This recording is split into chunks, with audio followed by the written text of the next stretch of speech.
Écran pratique, c'est quoi exactement? Alors c'est une jeune start-up alençonnaise. Nous avons développé une solution installée dans une télévision qui permet de faciliter le maintien à domicile des personnes âgées, handicapées ou malades, hospitalisées de longue durée. Donc ça permet de communiquer facilement avec les proches, proches aidants ou familiaux, donc sur la télévision pour la personne qui est à domicile et sur les tablettes, smartphones ou progiciels des professionnels. Nous, ce qu'on a voulu faire, on est parti d'un constat, c'est que le numérique est compliqué, mais le numérique est indispensable au maintien à domicile et aux personnes âgées. Donc on a simplifié le numérique, c'est-à-dire que toutes les options sont dans une télévision. On navigue avec la télécommande, c'est une navigation assistée par les touches.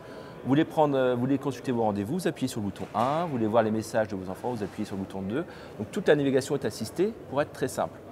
Et pour les enfants, c'est pareil, c'est très simple, c'est une application qu'ils téléchargent sur leur store gratuitement et qui leur permet de communiquer, envoyer ces photos-là, les messages. C'est un outil d'assistance à distance, mais on ne remplace pas le lien humain. Ça ne remplace pas une visite. Moi, je dis, c'est pas pour ça qu'il faut se dire, allez, je mets le téléphone avec mamie, ça ne remplacera jamais. On ne remplace pas. D'accord. Il faut garder le lien humain. Mais entre ces moments de lien humain, on peut toujours garder une présence sans que ce soit un effort. Et puis il y a une dernière chose qui est très importante, c'est qu'on a voulu que ce soit une porte d'entrée pour les autres technologies. On est un protocole ouvert qui nous permet de pouvoir faire de l'e-santé, de la télémédecine. Donc, un grand nombre d'acteurs peuvent venir se greffer à nos dispositifs pour upgrader, on va dire, le service en fonction du vieillissement de la personne. Et la famille, c'est important pour toi parce qu'en plus, tu es ici au Salon de l'Habitat à Alençon. Donc il fallait forcément que tu viennes présenter tes produits. Alençon, c'est l'Orne, ma ville mon département de cœur, ma ville où j'ai grandi. Partout au national, la population vieillit. L'Orne est un des départements les plus touchés. L'expertise médicale s'éloigne de plus en plus. Aujourd'hui, vous voulez avoir certains médecins, vous êtes obligé d'aller à Caen au moment. Donc l'idée, c'est de rapprocher cette expertise pour garder dans les foyers le maximum de personnes.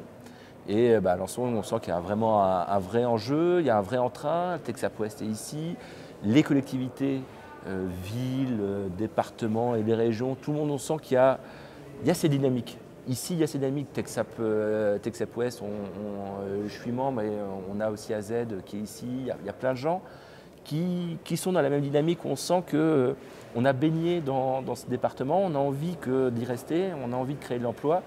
Et c'est une nouvelle industrie. On a besoin de se renouveler, c'est un peu partout, c'est une réalité. Alençon, ça l'est aussi une réalité.